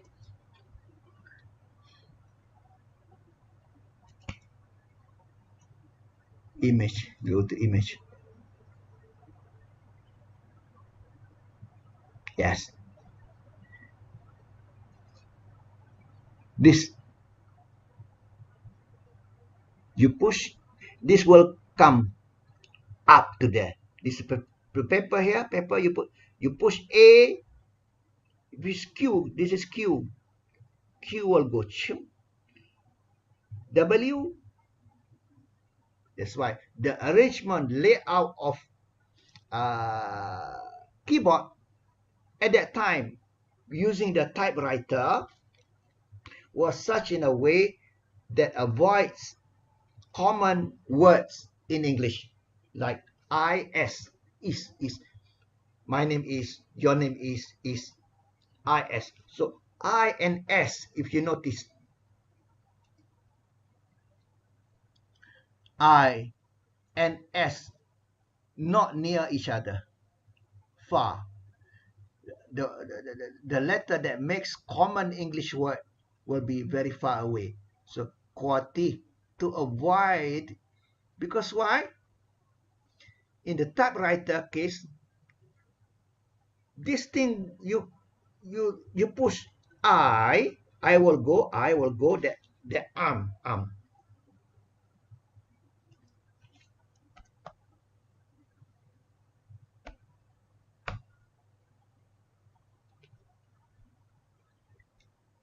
This is typewriter arms. This is the arm. You push, the arm will go. You push I and is. You have to wait. You push I and is. The I has not come back to the position. S is already going, so will be like this and broken. So that's why the layout when the PC was introduced followed that of typewriter because people were used to the skill of typing using that skill of typewriter. You know what is the skill? Today you type, you don't have to look. You just look it somewhere, but your hands already know where, A, B. You don't have to look at the keyboard. You look at the screen where you type it correctly.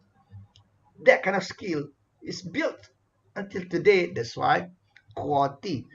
Wow, new layout keyboard. The news.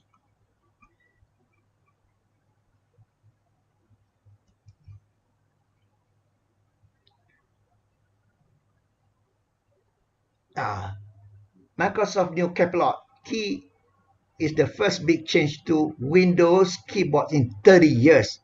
For 30 years, we've been using QWERTY. Capital.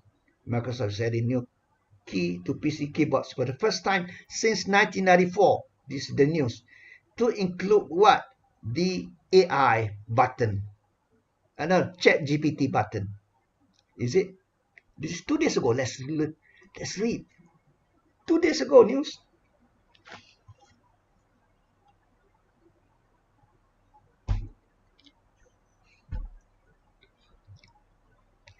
Capilot key will eventually be required in new PC keyboards, though not yet. Where's Capilot? Maybe this one? Or what? Capilot. Oh, this is news. I saw it, but I didn't have time to read.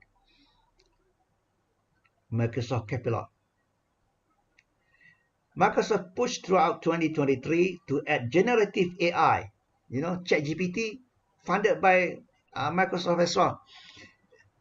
Even extended its new Capilot AI assistant to Windows 10 late last year. Now, these efforts to transform PCs at a software level is extending to the hardware. Microsoft is adding a dedicated Capilot key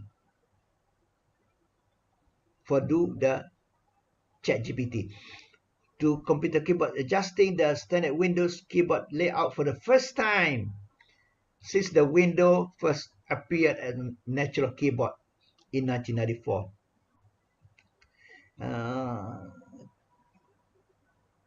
Natural keyboard. So the keyboard that we're talking about even before 1994, but I don't want to click what's natural keyboard, will predictably open up the Capilot generative AI assistant with the Windows 10 and Windows 11. Capilot enable you can currently do the same thing by pressing Windows C+, but make it easier. Just push that for AI help. Okay. All right. Quality problem still used until today, whether it's a superior, substandard, even it's a inferior. The standard is inferior, not super. Inferior. Inferior is opposite of super, not superior. Stuck to using the old because of started with typewriter to avoid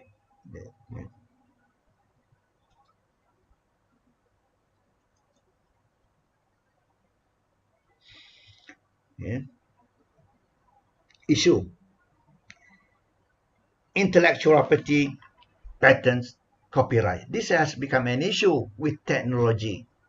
Technology has this characteristic: high fixed cost to start with, but low or zero marginal cost later on. You want to come up with new technology, you have to spend lots of money and efforts, energy, human resource on R&D. High fixed cost. But once the product is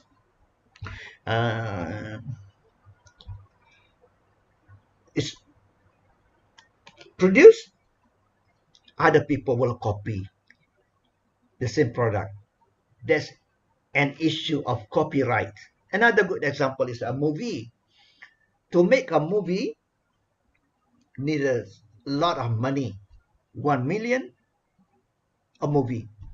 But once you produce the master copy, people can copy that at low cost, at the cost of one piece of CD. And today, one piece of pen drive. And today, no cost. Only you can store inside your PC, your notebook. So that's an issue of copyright. And if copyright protection is not given, this will stop, will impede, will not encourage research and development, and will not encourage innovation. So there must be protection of intellectual property rights.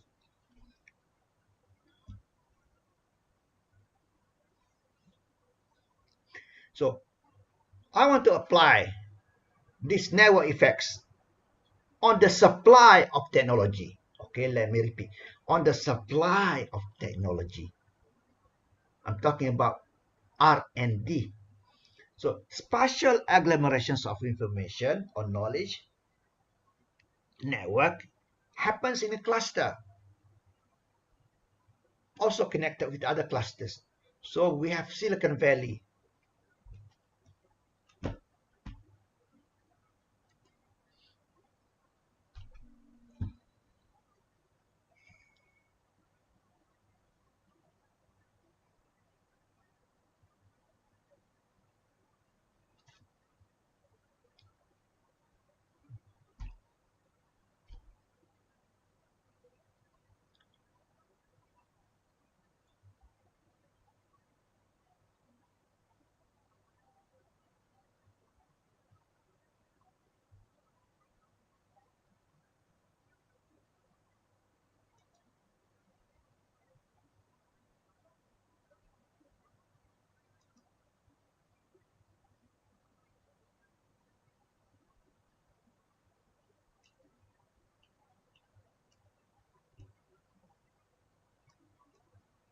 This is in California, west of United States.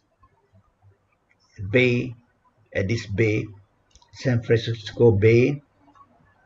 This no, that's Washington, California.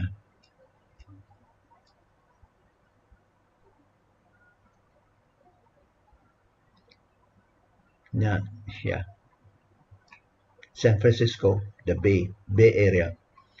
This area, San Jose. This is Silicon Valley.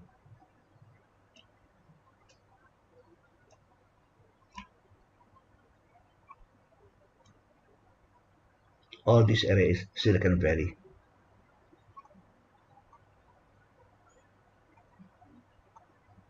And there's a university here.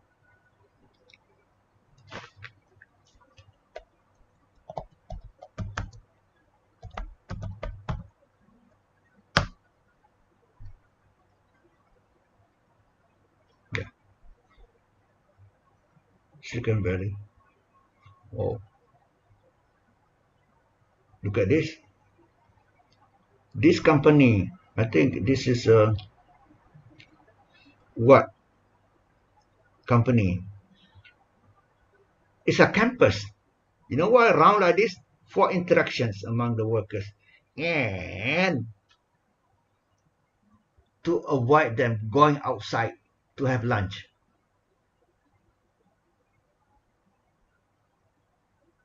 Because if they have go lunch outside, they lose time and slip of the tongue. Talking to another person from another company, the technology will, by mistake, the information go to another person. How are you at a KFC, at McDonald's? How are you? Oh, I'm working at a, at Apple. What are you doing now, right now? I'm just talking to again. They get this how spying. So having the work here, lunch here, breakfast here, all here, one campus.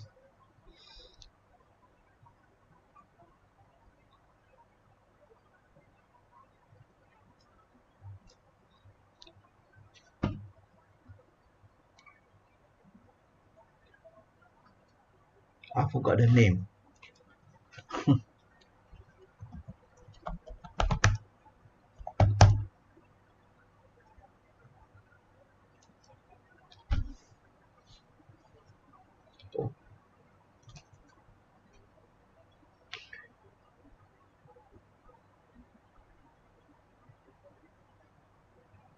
No, no. Stanford University. Yeah, Stanford is the main university inside the Silicon Valley. We can uh, say that there is technology. Technology also comes from Stanford University, but MIT, which is here, and again, why California? We call it sunny California. The temperature is mild compared with other parts of the United States. Mild here, not too cold. That's number one. The mother of technology is California. Silicon Valley there. The mother of technology comes all the way very far. There's San Francisco, Silicon Valley there, near Boston, very far in Massachusetts. Not Boston itself, across the river. This is Boston, across from it is Cambridge, where that's MIT. Not part of our course, just sharing with you. This is Boston.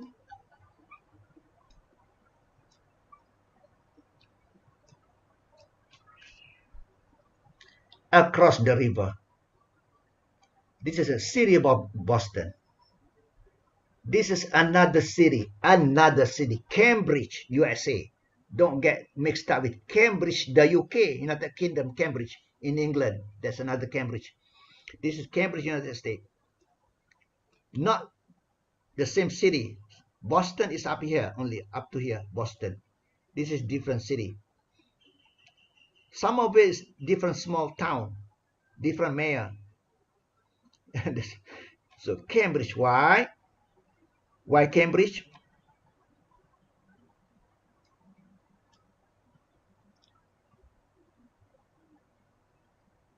Come on.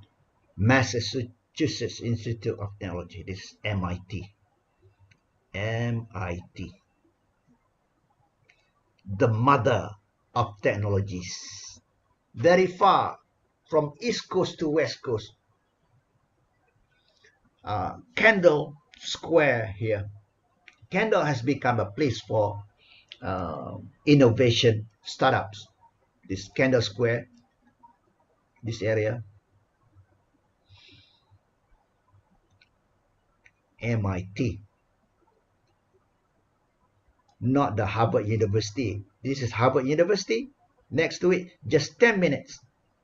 MIT and Harvard is only 10 minutes from each other.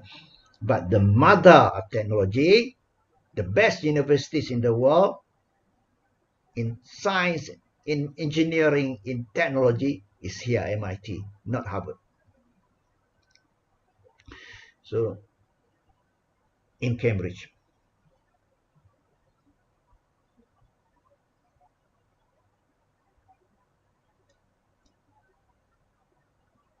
Silicon Valley. In Malaysia, okay, before we go to Malaysia, in Japan, there's a Tsukuba.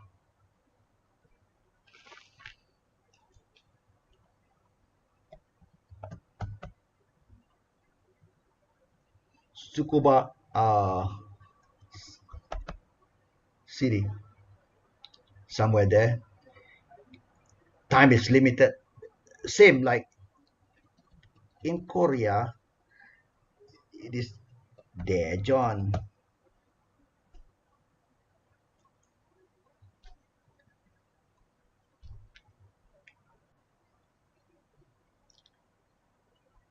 Daejeon is a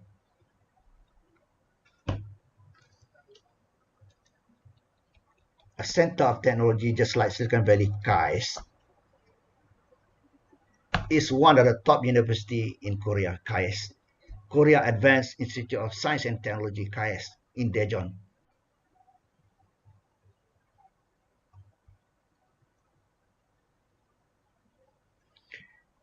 In Malaysia,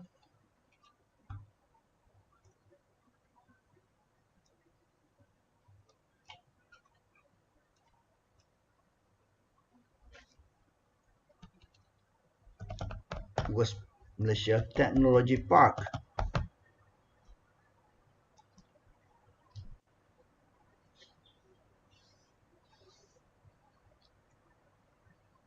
It's called Meranti now, Malaysia Technology Park.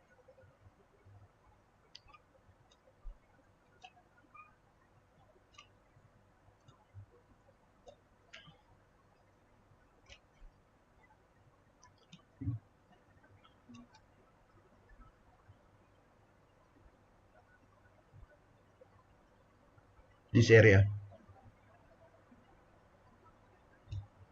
Near the Bukit Jalil Stadium. This is Bangi. There's this Malaysia Technology Park, and Cyberjaya